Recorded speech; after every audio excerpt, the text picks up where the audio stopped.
This is a ghost town.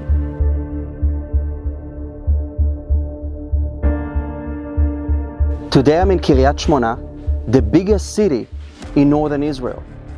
The streets, as you can see, they are empty. Hezbollah has been shelling this city with rockets ever since the war broke out between Israel and Hamas. Kiryat Shmona, once a bustling city, is now empty of its residents. The conflict with Hezbollah in Lebanon has forced citizens to evacuate, leaving behind a ghost town. It's hard to imagine that over 20,000 people who call this place home had to evacuate because of this war. The war in Gaza is ongoing, but the northern front is as intense and even more dangerous. But why is this happening? Why is Hezbollah, a Lebanese terrorist organization, attacking Israel? I mean, they're not even Palestinian, they're not Sunni Muslims like Hamas and Islamic Jihad are, so what's their motive into firing missiles into northern Israel? Hezbollah, an Iranian proxy, has targeted northern Israel relentlessly, with its leader boasting it is ready to conquer the Galilee. But their actions actually go beyond just a conflict with Israel.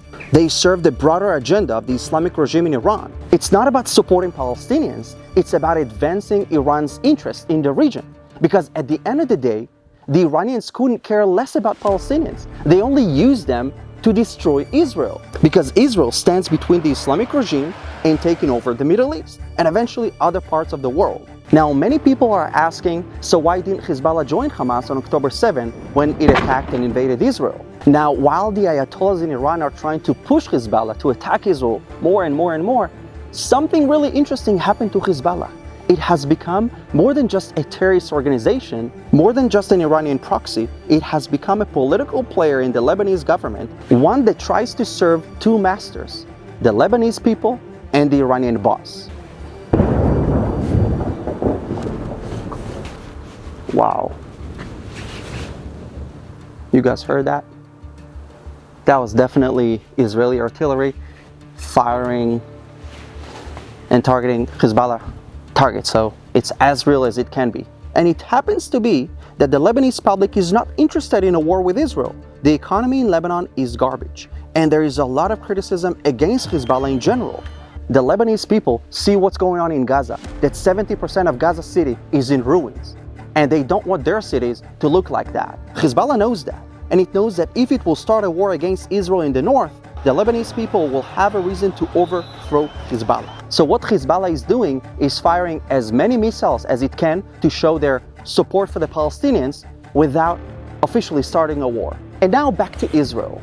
Despite the constant threat, Israel's commitment to protecting its citizens is unwavering. The Israel Defense Forces has been striking many Hezbollah targets inside Lebanon, as we heard right now, destroying terrorists and reminding Lebanon that it can turn its cities into rubble if it starts a war with Israel. But the question remains, when will this cycle of terrorism end? The story of Kiryat Shmona is one that often goes unheard. It's a story of a community disrupted, a front line against a broader geopolitical struggle, and this city kind of stands in the middle of it without even trying.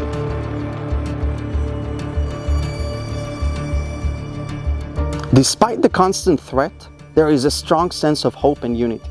The people of Israel are strong and united, and it is when we are united that we defeat our enemies. So from the silent streets of Kiryat Shmona, I am Hanania Naftali, and I ask you to pray with me for peace to return to this land and for people to return to this beautiful city. Until then, make sure that you are subscribed to the latest updates from Israel, and don't forget to keep praying for the peace of Israel, because we are going to emerge victorious at the end of this war.